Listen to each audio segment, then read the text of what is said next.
ਸਤਿ ਸ਼੍ਰੀ ਅਕਾਲ। ਤੁਸੀਂ ਜੁੜੇ ਹੋਏ ਹੋ ਪੰਜਾਬੀ ਰੇਡੀਓ USA ਦੇ ਨਾਲ ਤੇ ਮੈਂ ਹਾਂ ਪ੍ਰਵੀਨ ਸ਼ਰਮਾ ਲੈ ਕੇ ਹਾਜ਼ਰ ਹਾਂ ਪ੍ਰੋਗਰਾਮ ਅਪਡੇਟ ਕੈਨੇਡਾ ਪ੍ਰੋਗਰਾਮ ਦੇ ਵਿੱਚ ਗੱਲਬਾਤ ਕਰਾਂਗੇ ਕੈਨੇਡਾ ਦੇ ਵਿੱਚ ਵਾਪਰੀਆਂ ਕੁਝ ਖਾਸ ਤੇ ਵੱਡੀਆਂ ਖਬਰਾਂ ਦੇ ਬਾਰੇ। ਪਰ ਉਸ ਤੋਂ ਪਹਿਲਾਂ ਧੰਨਵਾਦ ਕਰਦੇ ਚੱਲੀਏ ਇਸ ਪ੍ਰੋਗਰਾਮ ਦੇ ਸਪਾਂਸਰਸ ਦਾ ਜਿਹੜੇ ਜ਼ਰੀਆ ਬਣਦੇ ਨੇ ਇਹਨਾਂ ਪ੍ਰੋਗਰਾਮਾਂ ਨੂੰ ਤੁਹਾਡੇ ਤੱਕ ਪਹੁੰਚਾਉਣ ਦੇ ਲਈ। ਖਾਲਸਾ ਇੰਸ਼ੋਰੈਂਸ ਏਜੰਸੀ ਵਾਲੇ ਜਿਨ੍ਹਾਂ ਤੋਂ ਤੁਸੀਂ ਹਰ ਤਰੀਕੇ ਦੀ ਇੰਸ਼ੋਰੈਂਸ ਲੈ ਸਕਦੇ ਹੋ।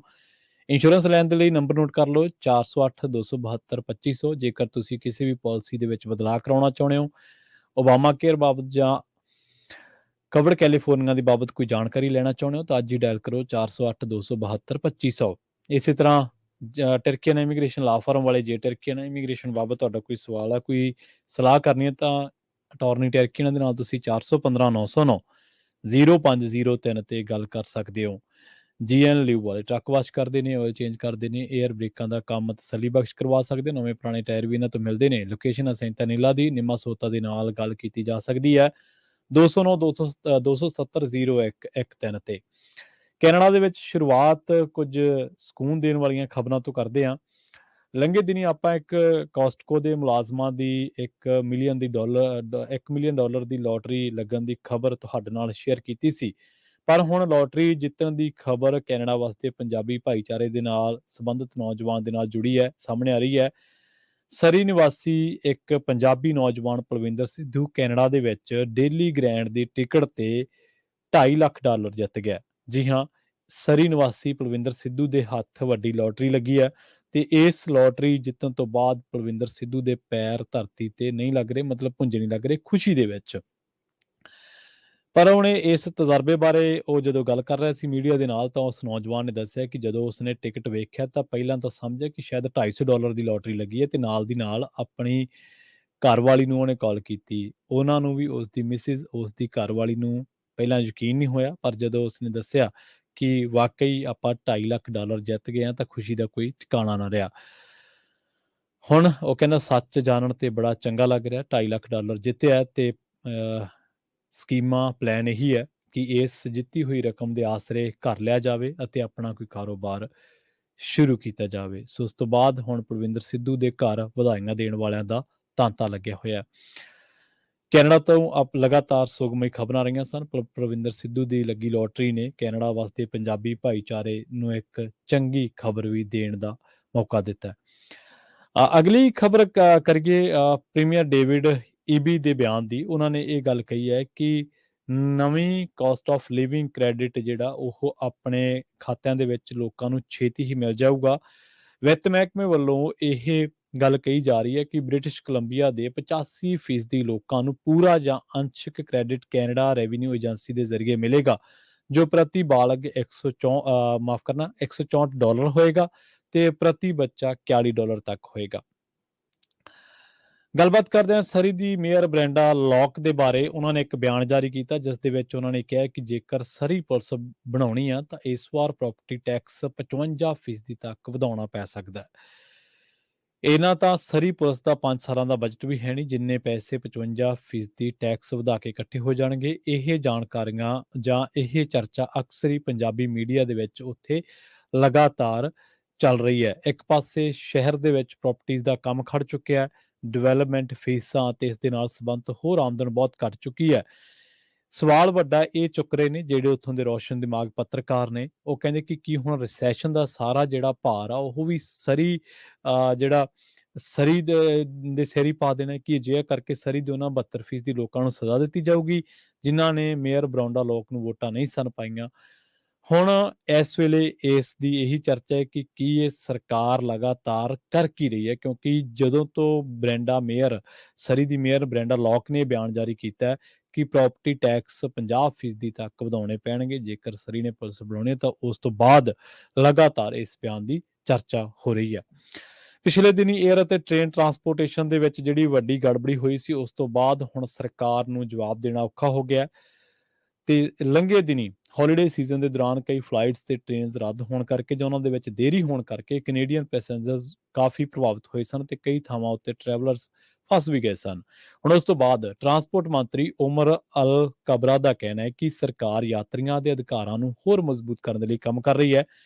ਹੌਲੀਡੇ ਸੀਜ਼ਨ ਦੇ ਦੌਰਾਨ ਕਈ ਫਲਾਈਟਸ ਤੇ ਟ੍ਰੇਨਸ ਰੱਦ ਹੋਣ ਕਰਕੇ ਕਈ ਲੋਕਾਂ ਨੂੰ ਭਾਰੀ ਮੁਸ਼ੱਕਤ ਦਾ ਸਾਹਮਣਾ ਕਰਨਾ ਪਿਆ ਸੀ।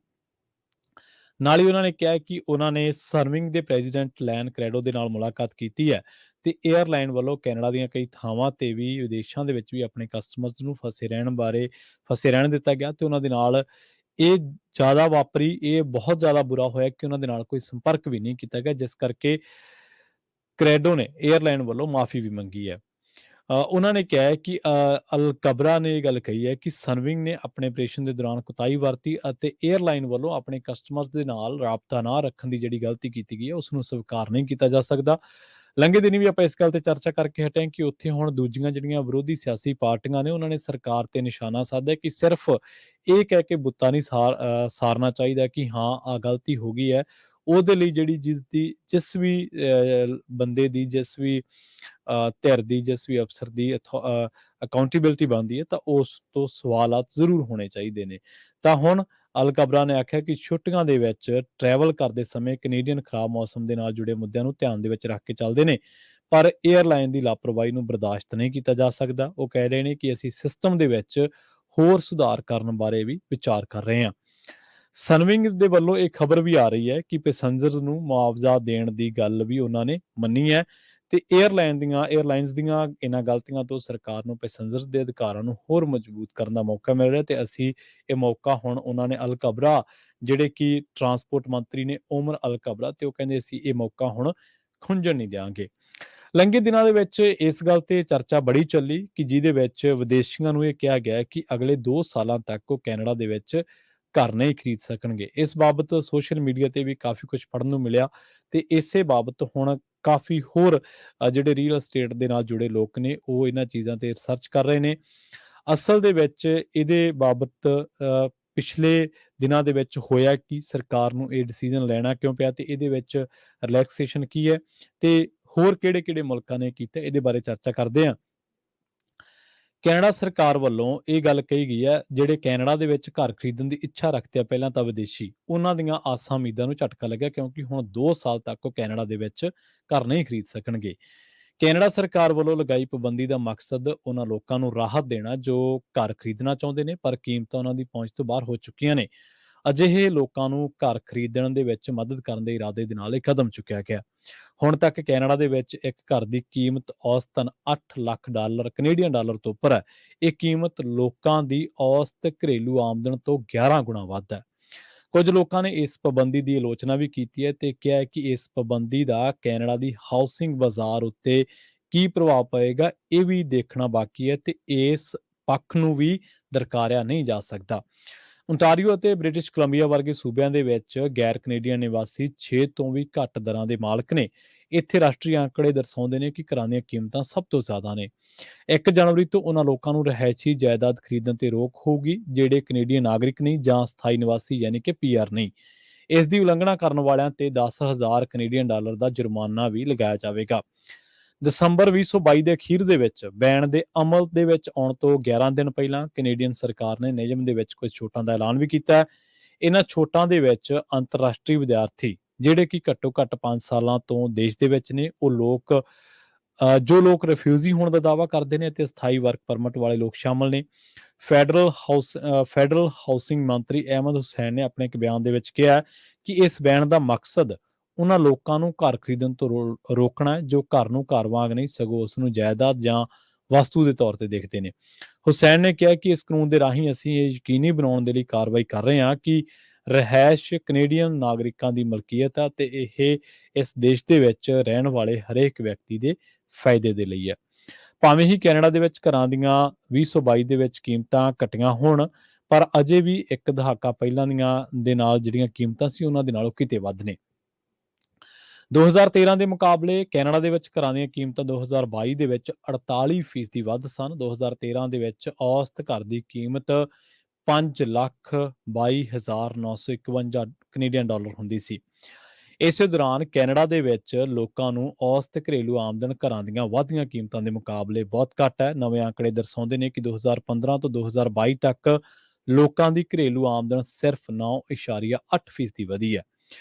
ਮਕਾਨ ਦੀਆਂ ਕੀਮਤਾਂ ਅਤੇ ਆਮਦਨੀ ਵਿਚਾਲੇ ਫਰਕ ਦੇ ਡੇਟਾ ਵਿਸ਼ਲੇਸ਼ਣ ਦੇ ਮੁਤਾਬਕ ਕੈਨੇਡਾ ਦੇ ਵਿੱਚ ਬਹੁਤ ਲੋਕਾਂ ਲਈ ਘਰ ਖਰੀਦਣਾ ਪਹੁੰਚ ਤੋਂ ਬਾਹਰ ਹੈ। ਇਸ ਮਾਮਲੇ ਦੇ ਵਿੱਚ ਕੈਨੇਡਾ ਨੇ ਨਿਊਜ਼ੀਲੈਂਡ, ਅਮਰੀਕਾ ਅਤੇ ਯੂਕੇ ਨੂੰ ਵੀ ਪਿੱਛੇ ਛੱਡ ਦਿੱਤਾ ਹੈ। ਕੈਨੇਡਾ ਦੇ ਦੋ ਸਭ ਤੋਂ ਵੱਡੇ ਸ਼ਹਿਰਾਂ ਟੋਰਾਂਟੋ ਅਤੇ ਵੈਨਕੂਵਰ ਦੇ ਵਿੱਚ ਔਸਤ ਘਰਾਂ ਦੀਆਂ ਕੀਮਤਾਂ 10 ਲੱਖ ਕੈਨੇਡੀਅਨ ਡਾਲਰ ਤੋਂ ਵੀ ਪਾਰ ਕਰ ਗਈਆਂ ਨੇ। ਟੋਰਾਂਟੋ ਅਤੇ ਵੈਨਕੂਵਰ ਨੂੰ ਦੁਨੀਆ ਦੇ ਚੋਟੀ ਦੇ 10 ਸਭ ਤੋਂ ਮਹਿੰਗੇ ਸ਼ਹਿਰਾਂ ਦੀ ਸੂਚੀ ਦੇ ਵਿੱਚ ਰੱਖਿਆ ਜਾਂਦਾ ਹੈ। ਨਿਊਜ਼ੀਲੈਂਡ ਨੇ ਵੀ 2018 ਦੇ ਵਿੱਚ ਵਿਦੇਸ਼ੀਆਂ ਤੇ ਘਰਾਂ ਦੇ ਖਰੀਦਦਾਰ ਵਜੋਂ ਪਾਬੰਦੀ ਲਗਾਉਣ ਵਾਲਾ ਇੱਕ ਅਜਿਹਾ ਕਾਨੂੰਨ ਪਾਸ ਕੀਤਾ ਸੀ, ਕਿਉਂਕਿ ਇਸ ਦੇਸ਼ ਦੇ ਵਿੱਚ ਵੀ ਘਰਾਂ ਦੀਆਂ ਕੀਮਤਾਂ ਬਹੁਤੇ ਲੋਕਾਂ ਦੀ ਪਹੁੰਚ ਤੋਂ ਬਾਹਰ ਹੋ ਗਈਆਂ ਸਨ। ਹੋਰ ਕਈ ਮੁਲਕਾਂ ਨੇ ਵੀ ਕਈ ਕਦਮ ਚੁੱਕੇ ਨੇ, ਜਿਸ ਦਾ ਮਕਸਦ ਸੀ ਘਰਾਂ ਦੀਆਂ ਕੀਮਤਾਂ ਆਮ ਲੋਕਾਂ ਦੀ ਪਹੁੰਚ ਦੇ ਵਿੱਚ ਹੋਣ। ਇਸ ਦੇ ਤਹਿਤ ਮਨੋਨੀਤ ਪਾਬੰਦੀਸ਼ੁਦਾ ਜ਼ੋਨ ਨੂੰ ਖਤਮ ਕਰਨਾ ਸ਼ਾਮਲ ਹੈ। ਇਸ ਦੇ ਮੁਤਾਬਕ ਵਿਦੇਸ਼ੀਆਂ ਨੂੰ ਘਰ ਖਰੀਦਣ ਤੇ ਜਾਂ ਤਾਂ ਰੋਕ ਦਿੱਤਾ ਜਾਂਦਾ ਜਾਂ ਫਿਰ ਵਿਦੇਸ਼ੀ ਖਰੀਦਦਾਰਾਂ ਤੇ ਖਾਸ ਫੀਸ ਲਗਾਈ ਜਾਂਦੀ ਹੈ। ਤੇ ਜਾਂਦੇ-ਜਾਂਦੇ ਗੱਲ ਕਰਦੇ ਹਾਂ ਆਸਟ੍ਰੇਲੀਆ ਦੇ ਵਿੱਚ ਵਾਪਰੇ ਦਰਦਨਾਕ ਸੜਕ ਹਾਦਸੇ ਦੀ। ਆਸਟ੍ਰੇਲੀਆ ਦੇ ਮੈਲਬੌਰਨ ਤੋਂ ਕਰੀਬ 200 ਕਿਲੋਮੀਟਰ ਦੀ ਦੂਰੀ ਤੇ ਪੈਂਦੇ ਇੱਕ ਸ਼ਹਿਰ ਸ਼ੈਂਪਰਟਨ ਦੇ ਨੇੜੇ ਭਿਆਨਕ ਸੜਕ ਹਾਦਸਾ ਵਾਪਰਿਆ, ਜਿਸ ਦੇ ਵਿੱਚ ਭਾਰਤੀ ਮੂਲ ਦੇ 4 ਨੌਜਵਾਨਾਂ ਦੀ ਮੌਤ ਹੋਣ ਬਾਰੇ ਪਤਾ ਲੱਗਿਆ ਕਿ ਇਹ ਨੌਜਵਾਨ ਖੇਤਾਂ ਦੇ ਵਿੱਚੋਂ ਕੰਮ ਕਰਕੇ ਵਾਪਸ ਪਰਤ ਰਹੇ ਸਨ ਕਿ ਰਸਤੇ ਦੇ ਵਿੱਚ ਇੱਕ ਚੁਰਾਹੇ ਤੇ ਦੂਜੇ ਪਾਸਿਓਂ ਆ ਰਹੀ ਕਾਰ ਦੇ ਨਾਲ ਇਹਨਾਂ ਦੀ ਜ਼ਬਰਦਸਤ ਟੱਕਰ ਹੋ ਗਈ। ਇਹ ਟੱਕਰ ਇੰਨੀ ਭਿਆਨਕ ਸੀ ਕਿ ਨੌਜਵਾਨ ਗੱਡੀ ਦੇ ਵਿੱਚੋਂ ਬਾਹਰ ਡਿੱਗ ਗਏ। ਰਿਪੋਰਟ ਦੇ ਮੁਤਾਬਕ ਸਾਰੇ ਨੌਜਵਾਨਾਂ ਨੇ ਸੀਟ ਬੈਲਟ ਨਹੀਂ ਸੀ ਲਗਾਈਆਂ ਹੋਈਆਂ ਤੇ ਉਹਨਾਂ ਦੀ ਗੱਡੀ ਦੀ ਰਫ਼ਤਾਰ ਵੀ 100 ਤੋਂ ਜ਼ਿਆਦਾ ਸੀ।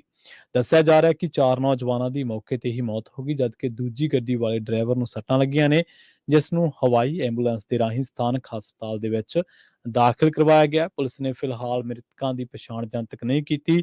ਇਹਨਾਂ ਦੇ ਵਿੱਚੋਂ 2 ਜਣਿਆਂ ਦੀ ਉਮਰ 40 ਸਾਲ ਦੇ ਨੇੜੇ ਦੱਸੀ ਜਾ ਰਹੀ ਹੈ। ਹਾਦਸੇ ਦੌਰਾਨ ਸਿਰਫ ਇੱਕ ਗੱਡੀ ਦਾ ਚਾਲਕ ਜਿਉਂਦਾ ਬਚਿਆ, ਜੋ ਕਿ ਜ਼ੇਰੇ ਇਲਾਜ ਹੈ ਤੇ ਇਸ ਦਾ ਨਾਂ ਹਰਿੰਦਰ ਰੰਧਾਵਾ ਦੱਸਿਆ ਗਿਆ। ਇਸ ਦੇ ਨਾਲ ਹੀ ਪ੍ਰੋਗਰਾਮ ਅਪਡੇਟ ਕੈਨੇਡਾ ਦੇ ਵਿੱਚ ਇੰਨਾ ਹੀ। ਮੈਨੂੰ ਪ੍ਰਵੀਨ ਸ਼ਰਮਾ ਨੂੰ ਇੱਥੇ ਦਿਓ ਇਜਾਜ਼ਤ। ਜੁੜੇ ਰਹੋ ਪੰਜਾਬੀ ਰੇਡੀਓ USA ਦੇ ਨਾਲ ਤੇ ਆਖਿਰ ਦੇ ਵਿੱਚ ਇੱਕ ਵਾਰ ਫਿਰ ਤੋਂ ਤੁਹਾਨੂੰ ਸਭ ਨੂੰ ਪਿਆਰ ਸਤਿਕਾਰ ਸਹਿਤ ਸਤਿ ਸ਼੍ਰੀ ਅਕਾਲ।